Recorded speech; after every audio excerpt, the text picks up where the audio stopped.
আজকে আমাদের ডে 5। হ্যাঁ, এই দিনটাই ছিল আমাদের জগদলপুরের লাস্ট ডে। আমরা সাইট সিনের জন্য বেরিয়ে পড়লাম। প্রথমে গেলাম একটা মন্দিরে, সেখানে মায়ের দর্শন করে তারপর গেলাম বালাজি টেম্পল। মন্দিরের ভেতরে ঢুকেই দাঁড়িয়ে পড়েছিলাম। দাঁড়িয়ে দাঁড়িয়ে শুধু দেখছিলাম মন্দিরের ভেতরটা এত সুন্দর। কারিগর কত নিখুঁত ভাবে এই মন্দিরের কারুকার্য সম্পন্ন করেছে সেটা দেখলেই বোঝা যায়। মন্দির চত্বর বিশাল বড়। মন্দিরের প্রবেশদ্বারে একদিকে দাঁড়িয়ে আছেন হনুমানজি আর আরেকদিকে আছেন গরুড়দেব। মন্দিরের এক পাশে গাছের ছায়া দাঁড়িয়ে আছেন রাধা মাধব। এরপর আমরা রওনা দিলাম চিত্রকূট ওয়াটারফলস দেখতে। গাড়ি যেখানে পার্কিং এ ছিল সেখানে দাঁড়িয়ে শুনতে পাচ্ছিলাম এই ওয়াটারফলস এর আওয়াজ। দূর থেকে এত সুন্দর একটা দৃশ্য দেখেই নিজেকে আটকে না রাখতে পেরে দৌড়ে চলে গেলাম একদম সামনে। তোমাদেরকেও একবার এই ঝর্ণাটার রিয়েল সাউন্ডটা শোনাই।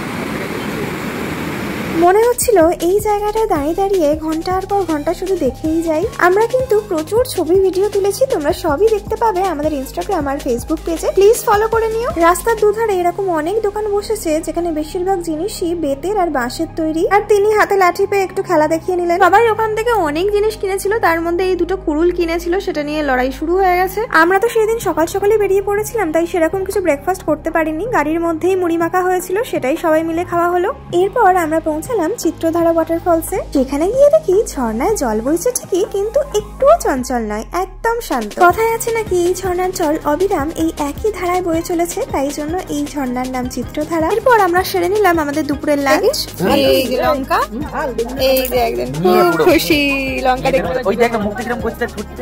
লাঞ্চ সেরে বেরিয়ে দেখি ওখানে রাখা আছে অরুণ আইসক্রিম। সত্যি দেখে একটু অবাকই হলাম। এত নাম শুনেছি এই আইসক্রিমটার, টেস্ট তো করতেই হতো। ট্রিটটা কিন্তু ছিল কাকিমার তরফ থেকে। এরপর আবারও আঁকা বাঁকা পথ পেরিয়ে আমরা গিয়ে পৌঁছলাম তিরোৎকর ওয়াটারফলসে। এখানে ঢুকতে গেলে কিন্তু টিকিট কেটে ঢুকতে হবে। আমরা তাই টিকিট কেটে সবাই মিলে ঢুকে পড়লাম। এই ওয়াটারফলসটা কিন্তু অনেকটাই নিচে, সিঁড়ি ভেঙে অনেকটা নিচে নামতে হয়। প্রায় 200 থেকে 250টা সিঁড়ি আছে এখানে। ওপর থেকে দেখে তেমন কিছু বুঝতে পারছো না তো, চলো চলো তোমাদের নিচে নিয়ে যাই।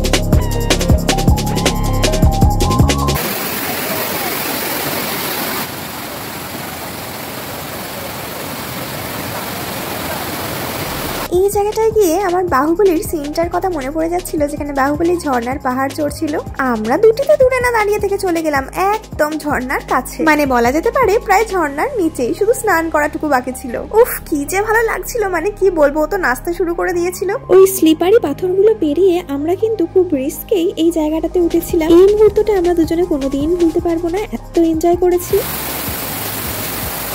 সেদিনের মতো জগদলপুরের সাইট সিন সেখানেই শেষ হলো। হোটেলে ফিরেই আমরা সবার জন্য কিনতে গিয়েছিলাম ডিনার। পরের দিনে আমাদের ট্রেন ছিল একদম ভোরবেলা 4:30টার সময়। আমাদের ঘোরাফেরা এখানেই সমাপ্ত হলো। তোমাদের ব্লগটা কেমন লাগলো প্লিজ কমেন্ট করে জানিও। আমাদের চ্যানেলটাকে অবশ্যই সাবস্ক্রাইব করে দিও। দেখা হচ্ছে নেক্সট ব্লগে। টাটা।